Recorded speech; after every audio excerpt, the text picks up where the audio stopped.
स्वागतम सुस्वागतम। स्वागत है मित्रों आप सभी का मेरी कलम मेरा दृष्टिकोण यूट्यूब चैनल में। आज हम आपके लिए पेश कर रहे हैं डॉक्टर अनंत काबरा द्वारा रचित दिग्दर्शन भाग 2 की सूक्तियाँ।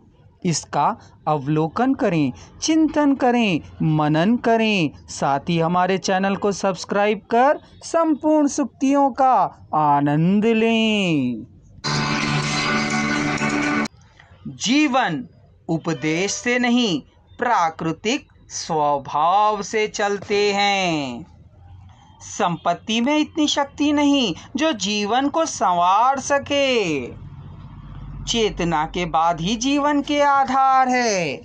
लोग मरते नहीं, नए जीवन के लिए अपनी देह को बदलते हैं।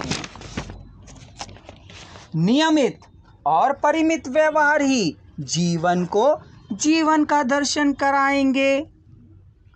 अभाव और पराजय जीवन को निष्ठा और सम्मान नहीं दिला पाते हैं। भीतर के मन को बाहर की दुनिया से जरूर तालमेल कराओ, तभी जीवन के समीकरण समझ में आएंगे। जीवन के मैदान लंबी पारी को नहीं, जीत के लम्हों को ज्यादा याद रखते हैं। दास्ता के जीवन को और गुलामी के लम्हों को नियति का अंश कभी न मानो, वे तुम्हें दब्बू बना देंगे। गिरते हुओं को उठाओ और उठते हुए को उछालो, तभी जीवन आनंद की तरंगें बिखेर पाएगा। जीवन की गति को निर्बाध चलने दो, वरना जड़ता सब कुछ समेट देगी। हमारे अपने जीवन को हमारे अपने ही विचार बनाएंगे। किसी और को श्रेय और दोष देना हमारी दूषित मानसिकता का कुड़िन और कुंठित हिस्सा है। जीवन को बार बार जलेबी समझ चाशनी में ना डुबाओ, टूटने पर सूख कर रस भी ना टपका पाएगी वह। आस्था और विश्वास के साथ चले जीवन ही परमात्मा को जन्मते हैं। रचनात्मकता के कारण ही जीवन का खालीपन दूर होगा। हमसे कुछ भूल ना हो जाए या किसी अपराध की कड़ी में कोई प्रतिविधि ना जुड़ जाए, यह हर पल ध्यान रखो, तभी जीवन का हर पल हमारे लिए साधना बन पाएगी। गंदे विचारों से ढका जीवन मिथ्या मान्यताओं को ही ओढ़ेगा।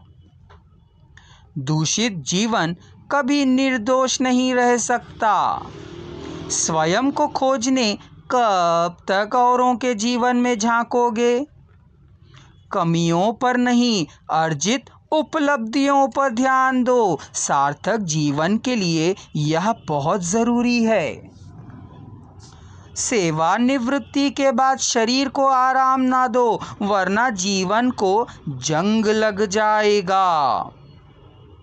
चाहे जीवन हो या फूटे हुए बीज की सांसें, सभी को एक ना एक दिन मिटना ही होगा।